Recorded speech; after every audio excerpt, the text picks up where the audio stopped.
2020년, 올해도 벌써 반년이 훌쩍 지나왔네요. 여러분은 연초에 계획하셨던 것들 잘 지키고 계시나요? 이를테면 금연, 금주, 다이어트, 운동하기, 책 읽기, 또 영어 공부하기, 그런 것들이요. 지금 제가 말씀드린 게 일회성이 아니라 지속적으로 해야 되는 것들이죠. 의지력이 약해서 포기하셨나요? 아니면 지금까지 지속하고는 있으나 없는 힘, 있는 힘 다 쥐어 짜내서 애쓰면서 하고 계시나요? 그렇게 해야만 목표를 달성할 수 있다고 믿으시나요? 과연 그럴까요? 오늘도 책 한 스푼. 책소리TV 소리입니다. 여러분은 지금 삶의 모든 부분에서 만족하고 계시나요? 그렇다면 이 영상은 잠시 꺼두셔도 좋습니다. 아직 보고 계신 분들, 여러분의 일상 속에서 어떤 부분들이 부족하거나 또 불만스러워서 변화를 원하시나요? 그런데 나는 의지력이나 끈기가 부족해서 이런 변화들을 만들어 오지 못했다고 생각하시나요? 그러고는 내가 그렇지 라고 하면서 무기력에 주저앉기를 반복하셨나요? 그러면 헤빗, 즉 습관에 대해 점검해 볼 시간이 왔다는 신호일 겁니다. 여러분, 습관이 뭐라고 생각하세요? 그냥 반복해서 하는 일들? 나쁜 습관은 버리기 힘들고 좋은 습관은 들이기 어려운 것? 여기에 습관의 형성 원리와 작동 방식에 대해 수십 년간 연구해온 인간 행동 연구의 전문가가 있습니다. 특히 본인의 의지력, 자제력이 부족하다고 스스로를 몰아붙이고 혹사시키는 분들 계시죠? 오늘 저와 함께 책 헤빗을 따라와 주세요. 습관에 대한 모든 편견을 버리고 지속에 대한 새로운 힘을 획득하시게 될 겁니다. 우리가 변화에 실패하고 또 어떤 행동을 지속하는 것에 실패하는 것에 대한 해결책을 찾기 위해서는 먼저 우리의 의지력이 나약하다는 것을 인정하는 데서 출발해야 합니다. 실험 결과도 입증하듯이 많은 사람들은 우리가 목표 달성에 실패하는 이유로 의지력 부족을 꼽습니다. 하지만 이건 의지력의 문제가 아닙니다. 먼저 인간 행동의 근원이 합리적이고 인간의 의지력으로 모든 활동을 제어할 수 있다고 생각하는 그 착각에서 벗어나야 합니다. 헤빗의 저자는 나이키의 Just Do It은 환상이라고 말합니다. 인간 정신력에 대한 과대평가라는 거죠. 우리 정말 일단 시작하라 이런 이야기 많이 듣잖아요. 그런데 금연이나 다이어트, 영어 공부 같은 것들, 그러니까 여러분들이 지속하길 원하는 이런 행동들이 시작을 못해서 실패하셨나요? 아니죠. 지속을 하지 못해서 실패하신 겁니다. 우리 뇌의 입장에서 보면 시작하는 것과 지속하는 것은 완전히 별개의 문제로 다뤄집니다. 뇌과학자들이 fMRI를 통해 실험한 결과를 살펴보면요. 사람들이 어떤 과제를 처음 배울 때는 실행 제어 기능, 즉 의식적 자아와 관련한 뇌 영역, 이곳은 전두엽과 해마 영역이 되겠고요. 이것이 활발하게 움직이는 반면 그 과제를 반복할 때는 전혀 다른 뇌 영역, 기저해관의 초과비핵, 이곳의 활동량이 증가했다고 합니다. 이곳이 바로 반복과 지속의 기능을 관장하는 뇌의 영역이라고 볼 수 있는 거죠. 이렇게 해서 형성된 것이 바로 비의식적 자아가 작동시키는 습관인 것입니다. 즉, 우리를 지속하게 만드는 것은 의지력도 끈기도 자제력도 아닌 바로 이 습관인 것입니다. 먼저 심리학적 관점에서 방금 언급한 두 가지 개념을 살펴보도록 하겠습니다. 하나는 우리의 의식적 자아입니다. 의식적 자아는 우리가 무엇을 말 그대로 생각하고 판단하고 결정하는 자아를 말합니다. 이때 우리의 마음과 두뇌는 실행 제어 기능이라 불리는 일련의 사고 작업을 시작합니다. 실제로 인생의 수많은 과제가 이 실행 제어 기능으로부터 처리되죠. 그런데 우리가 어떤 행동을 반복하고 지속하려고 할 때 이 의식적 자아를 사용하게 되면 그 행동을 할 때마다 고민하고 결정하고 또 생각하고 그 지속이 힘들기에 또 고통스럽고 또 다시 고민하고 갈등하고 이것을 이행하지 못한 자신에 대해서 자책하고 후회하고 그럼에도 또 고민하고 이런 힘겨운 작업을 수없이 반복해야 합니다. 숨통이 조여오지 않나요? 두 번째로 비의식적 자아입니다. 말 그대로 의식하지 않는 자아예요. 우리가 아침에 일어나서 하는 일들을 한번 생각해 보세요.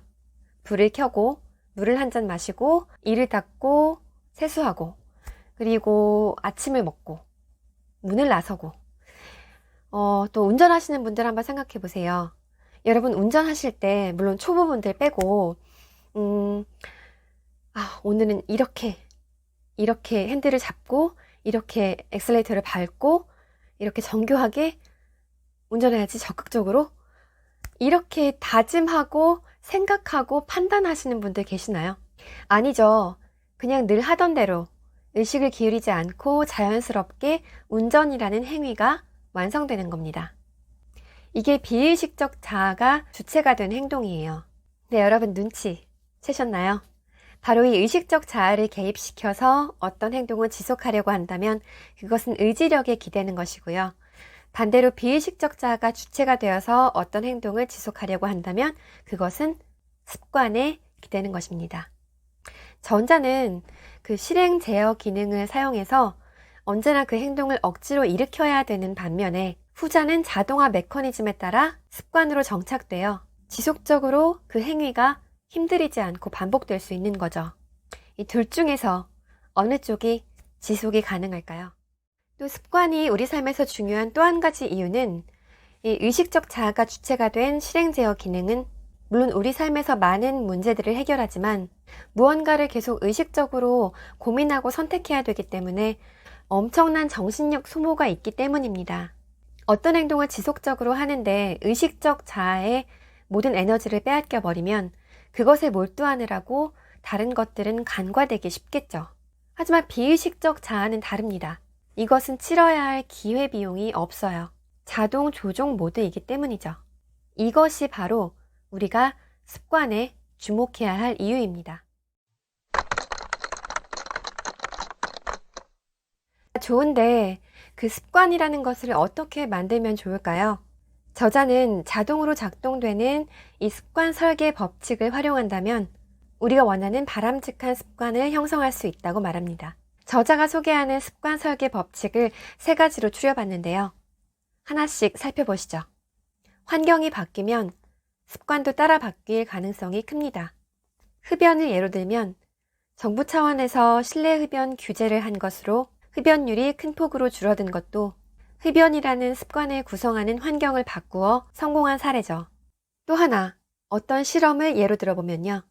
이 학습 목표를 달성하는 과제가 주어진 2그룹이 있었어요.